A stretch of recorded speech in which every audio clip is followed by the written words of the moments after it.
മരണം എന്ന് പറയുന്ന സംഭവം മനുഷ്യരായി ജനിച്ച എല്ലാവർക്കും ഉള്ളതാണ്. അത് നമുക്കറിയാം.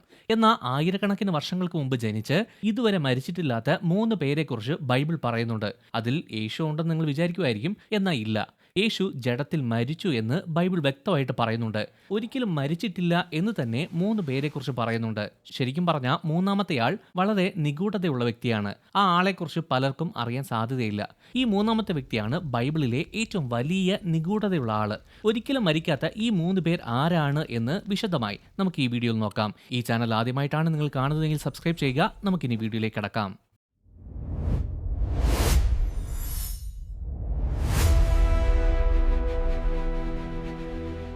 ആദ്യത്തേത് ഹാനോക്ക്. ഒരിക്കലും മരിച്ചിട്ടില്ലെന്ന് പറയുന്ന ബൈബിളിലെ ആദ്യ മനുഷ്യനാണ് ഈ ഹാനോക്ക്. ആദമിൽ നിന്ന് 5ാം തലമുറയിൽ ജനിച്ച ആളാണ് ഈ ഹാനോക്ക്. കയീന്റെ മകനോ അല്ലെങ്കിൽ ഹാബേലിന്റെ മകനോ അല്ല. ആദമിന്റെയും ഹവ്വയുടെയും 3ാമത്തെ മകനായ ഷേത്തിന് ജനിച്ച യാരേദിന്റെ മകനാണ് ഈ ഹാനോക്ക്.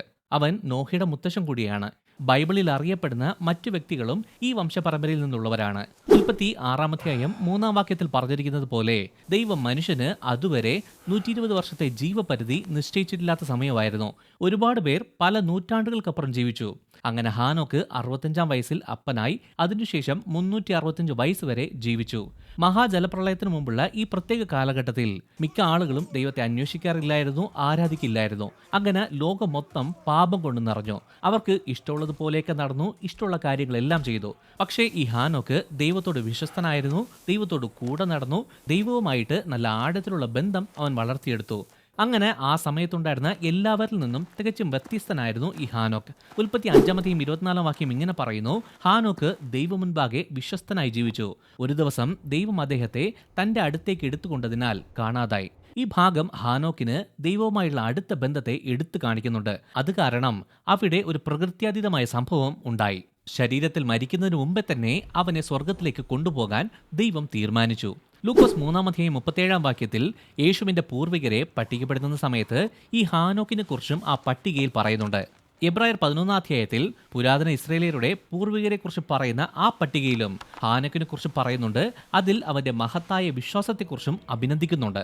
എബ്രായർ 11-ാം അധ്യായം 5-6 വാക്യങ്ങൾ ഇങ്ങനെ പറയുന്നു: ഹാനോക്ക് മരണം അനുഭവിക്കാതെ വിശ്വാസത്താൽ എടുക്കപ്പെട്ടു. ദൈവം അദ്ദേഹത്തെ തന്റെ അടുത്തേക്ക് എടുത്തുകൊണ്ടതിനാൽ പിന്നെ കാണപ്പെട്ടതേയില്ല. എടുക്കപ്പെടുന്നതിന് മുമ്പ് ദൈവത്തെ പ്രസാദിപ്പിച്ചവൻ എന്ന സാക്ഷ്യം അദ്ദേഹത്തിന് ലഭിച്ചു. ബൈബിളിൽ ഹാനോക്കിനെ കുറിച്ച് പറയുന്ന എല്ലായിടത്തും ദൈവം അവനെ എടുത്തു എന്ന പ്രയോഗം പിന്നെയും പിന്നെയും ഉപയോഗിക്കുന്നുണ്ട്. ഈ വാക്ക് ഒരു ഭംഗിക്കിരിക്കട്ടെ എന്ന് പറഞ്ഞ് എഴുതിയതല്ല. നമുക്ക് സ്വാഭാവികമായിട്ട് മരണം സംഭവിക്കുന്നത് പോലെ ഹാനോക്ക് മരണം അനുഭവിച്ചില്ല എന്ന് ഇത് എടുത്തു കാണിക്കുന്നുണ്ട്. ഹാനോക്ക് ഒരു പ്രവാചകൻ കൂടിയായിരുന്നു. അവൻ യേശുക്രിസ്തുവിന്റെ 2ാം വരവിനെ കുറിച്ച് പോലും പ്രവചിച്ചിട്ടുണ്ട്. ഈ സംഭവം യൂദാ 1-ാം അധ്യായം 14-15 വാക്യങ്ങളിൽ നമുക്ക് കാണാം. ഈ ഹാനോക്കിന്റെ പാരമ്പര്യം അവനിൽ തന്നെ അവസാനിച്ചില്ല. അവന്റെ കൊച്ചുമകനായ നോഹയും ദൈവത്തിന്റെ കൂടെ വിശ്വസ്തയോടെ നടന്നു. അവൻ നീതിമാനായതുകൊണ്ട് മഹാജലപ്രളയത്തിൽ നിന്ന് നോഹയും കുടുംബവും രക്ഷപ്പെട്ടു. സത്യത്തിൽ അവർ മാത്രമാണ് രക്ഷപ്പെട്ടത്. ഹാനോക്കിന്റെ ജീവിതം വിശ്വാസത്തിന്റെയും അനുസരണത്തിന്റെയും സത്യസന്ധതയുടെയും ഒരു ഭയങ്കര സാക്ഷ്യമാണ്. ഈ ഭൗമിക ജീവിതത്തിൽ ഹാനോക്ക് മരിക്കേണ്ട കാര്യമില്ല എന്ന് ദൈവം തീരുമാനം എടുക്കുന്ന രീതിയിൽ അവൻ ദൈവത്തെ പ്രസാദിപ്പിച്ചു. എന്തോ സംഭവം അല്ലേ. രണ്ടാമത്തത് ഏലിയാവ്. ബൈബിളിൽ ഏറ്റവും അറിയപ്പെടുന്ന ഒരു വ്യക്തിയാണ് ഏലിയാവ്. ഇസ്രായേലിനെ ആഹാബ് രാജാവും ഇസബേലും ഭരിച്ചിരുന്ന കാലത്ത് ജീവിച്ചൊരു പ്രവാചകനായിരുന്നു ഈ ഏലിയാവ്. ഏലിയാവ് അറിയപ്പെടുന്നത് ശരിക്കും പറഞ്ഞാൽ അവന്റെ ധൈര്യത്തിലാണ്. വിഗ്രഹങ്ങളെയും വ്യാജ ദൈവങ്ങളെയും ആരാധിച്ചിരുന്ന ഇസ്രായേൽ ജനത്തിനെതിരായിട്ട് ധൈര്യത്തോടെ സംസാരിച്ചു. ഇസ്രായേലിന്റെ ദൈവമാണ് സത്യദൈവമെന്ന് തെളിയിക്കാനായിട്ട് സ്വർഗത്തിൽ നിന്ന് തീ ഇറക്കിയതുൾപ്പെടെ ഒരുപാട് അത്ഭുതങ്ങൾ ഏലിയാവ് ചെയ്തു. ഇസ്രായേലിൽ മാനസാന്തരവും നവീകരണവും കൊണ്ടുവരാനായിട്ട് ദൈവം അവനെ ഉപയോഗിച്ചു. ഈ സമയത്ത് ഇസ്രായേൽ ജനത്തിന് ദൈവത്തിൽ വിശ്വാസമൊന്നുമില്ലായിരുന്നു. അതുകൊണ്ട് അന്യ വിഗ്രഹങ്ങളെ അവർ ആരാധിച്ചു, ദൈവത്തെ ഉപേക്ഷിച്ചു. വിഗ്രഹത്തെ ആരാധിക്കാനായിട്ട് ദുഷ്ടനായ രഹബയാം രാജാവാണ് ആദ്യമായിട്ട് ഇസ്രായേലിയരെ പ്രേരിപ്പിച്ചത്. അങ്ങനെയാണ് തുടക്കം. അതിനുശേഷം ആഹാബ് രാജാവിന്റെ ഭാര്യയായ ഇസബേൽ വിഗ്രഹത്തെ ഭയങ്കര ഇഷ്ടത്തോടെ ആരാധിക്കുന്നവളായിരുന്നു. അങ്ങനെ അന്യ ദൈവത്തിന് ഇസ്രായേലിൽ തന്നെ ഒരു ക്ഷേത്രം പണിയാനായിട്ട് അവളുടെ ഭർത്താവിനെ സ്വാധീനിച്ചു. ഈ ക്ഷേത്രം ഉണ്ടായത് കാരണം ഒരുപാട് ഇസ്രായേലിയർ സത്യദൈവത്തെ ആരാധിക്കുന്നതിൽ നിന്ന് തെറ്റിപ്പോയി. ഇങ്ങനെ ദൈവത്തിന്റെ ജനം അധപ്പതിച്ചു പോകുന്നത് കണ്ട ഏലിയ പ്രവാചകൻ ആഹാബ് രാജാവിന്റെ പദവി നിലനിർത്താൻ വേണ്ടി ചെയ്ത ഈ ദുഷിച്ച കാര്യത്തിനെതിരായിട്ട് ഏലിയാവ് അനുതപിച്ച് ഇസ്രായേലിന്റെ ജീവനുള്ള ഏക ദൈവത്തെ മാത്രം ആരാധിക്കാനായിട്ട് രാജാവിനെ നിർബന്ധിച്ചു. എന്നിട്ട് പോലും രാജാവ് അതൊന്നും വലിയ കാര്യമാക്കിയില്ല. ഏലിയാവ് പറഞ്ഞ ഉപദേശമൊന്നും കേട്ടതുമില്ല. പറഞ്ഞ കാര്യങ്ങൾ ഒന്നും ചെയ്യുന്നില്ല എന്ന് കണ്ട് ഏലിയാവിന് ദേഷ്യം വന്നു. ഇനി ഞാൻ പറയുന്നതുവരെ ഈ സ്ഥലത്ത് മഞ്ഞോ മഴയോ ഉണ്ടാകത്തില്ല, ദേശത്തിൽ വരൾച്ചയുണ്ടാകും എന്ന് അവൻ പ്രവചിച്ചു. അങ്ങനെ 3.5 വർഷം ആകാശം അടഞ്ഞു കിടന്നു. അത് കാരണം മുഴുവൻ ദേശത്തിലും വരൾച്ചയും ക്ഷാമവും ഉണ്ടായി.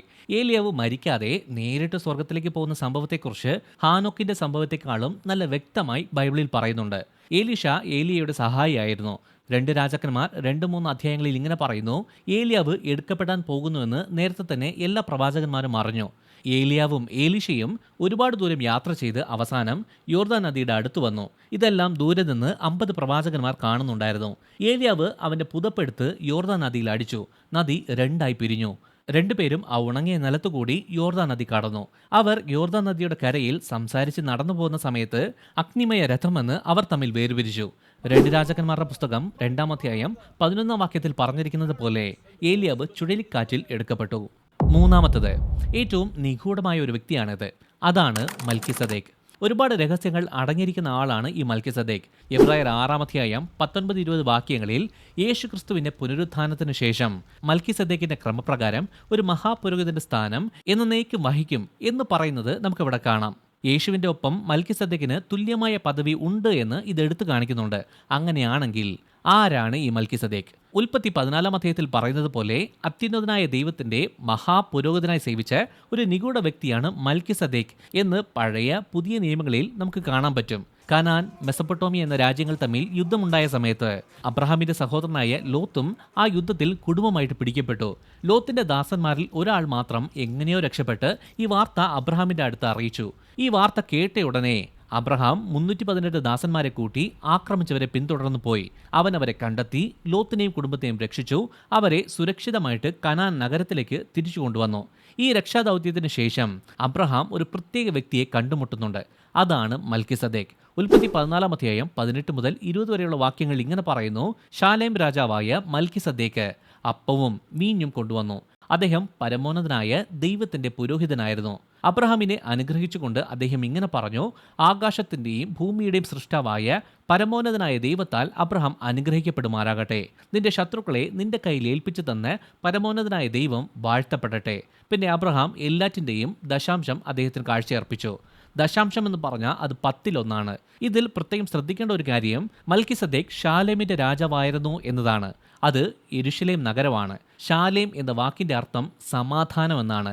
സമാധാനത്തിന്റെ രാജാവ് എന്നാണ് അറിയപ്പെട്ടിരുന്നത്. രണ്ടാമത്തത് മൽക്കിസദേക്ക് എന്ന എബ്രായ പേരിന്റെ അർത്ഥം നീതിയുടെ രാജാവ് എന്നാണ്. മൂന്നാമത്തത് ഇതേ വ്യക്തിയെക്കുറിച്ച് സങ്കീർത്തനം 110-ാം അധ്യായം 4-ാം വാക്യത്തിൽ ദാവീദ് ഇങ്ങനെ പ്രവചിച്ചു: യഹോവ ശപഥം ചെയ്തിരിക്കുന്നു, ആ ഉടമ്പടി അവിടുന്ന് ലംഘിക്കുകയുമില്ല. മൽക്കിസദേക്കിന്റെ ക്രമപ്രകാരം അങ്ങ് എന്നേക്കും പുരോഹിതനായിരിക്കും.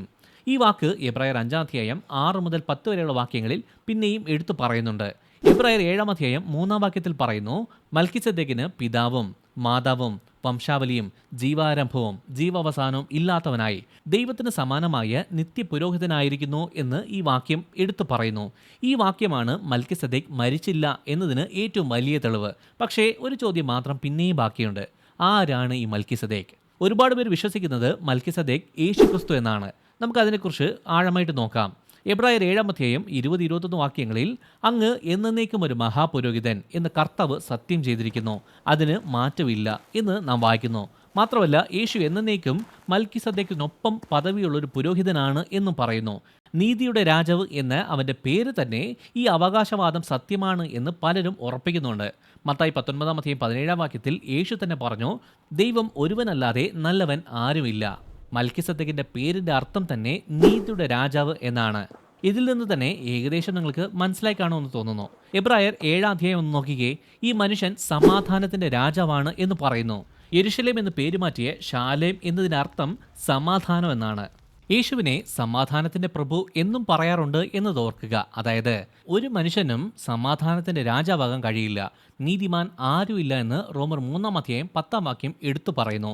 സമാധാനത്തിന്റെ വഴിയും അവർ അറിഞ്ഞിട്ടില്ല എന്ന് റോമർ 3-ാം അധ്യായം 17-ാം വാക്യം എടുത്തു പറയുന്നു. അപ്പോൾ ഒരു മനുഷ്യൻ എങ്ങനെയാണ് നീതിയുടെയും സമാധാനത്തിന്റെയും രാജാവായിരിക്കുന്നത്? മാത്രമല്ല, മൽക്കിസദേക്കിന് അമ്മയില്ല, അപ്പനില്ല, വംശപാരമ്പര്യം ഒന്നുമില്ല. അതിനർത്ഥം അവൻ മറ്റു മനുഷ്യർ ജനിക്കുന്നത് പോലെ ജനിച്ചിട്ടില്ല എന്നാണ്. അതായത് മൽക്കിസദേക്ക് ജനിച്ച രേഖകൾ നഷ്ടപ്പെട്ടു അല്ലെങ്കിൽ ഇല്ല എന്നല്ല ഇതിനർത്ഥം. അങ്ങനെയുള്ള രേഖകൾ ഒന്നുമില്ലാതെ എസ്രാ 2-ാം 62-ാം വാക്യത്തിൽ പറയുന്നത് പോലെ ഒരാൾക്ക് പുരോഹിതനായി സേവിക്കാൻ പറ്റില്ല. എന്നാൽ മൽക്കിസദേക്ക് ഒരു പുരോഹിതനാണ് എന്ന് ബൈബിൾ എടുത്തു പറയുന്നു. ക്രിസ്തു എപ്പോഴും ഒരു പുരോഹിതനായിരിക്കുമെന്നും അദ്ദേഹത്തിന്റെ പൗരോഹിത്യം മൽക്കിസദേക്കിന്റെ ക്രമത്തിലായിരിക്കുമെന്നും ദൈവം സത്യം ചെയ്തു എന്ന് ബൈബിൾ പറയുന്നു. അങ്ങനെയാണെങ്കിൽ യേശു മൽക്കിസദേക്കും ഒരാൾ തന്നെയാണോ? നിങ്ങളുടെ അഭിപ്രായം എന്താണ്? താഴെ കമന്റ് ബോക്സിൽ പറയുക. ഈ മൽക്കിസദേക്കിനെ കുറിച്ച് അറിയണം എന്നുണ്ടെങ്കിൽ കമന്റ് ബോക്സിൽ പറയുക. അതിനെക്കുറിച്ച് ഒരു പ്രത്യേക വീഡിയോ ചെയ്യാം. ഈ വീഡിയോ ഇഷ്ടമായ ലൈക്ക് ചെയ്യുക, ഈ ചാനൽ സബ്സ്ക്രൈബ് ചെയ്യുക. നിങ്ങൾ ദൈവത്താൽ അനുഗ്രഹിക്കപ്പെട്ടവർ.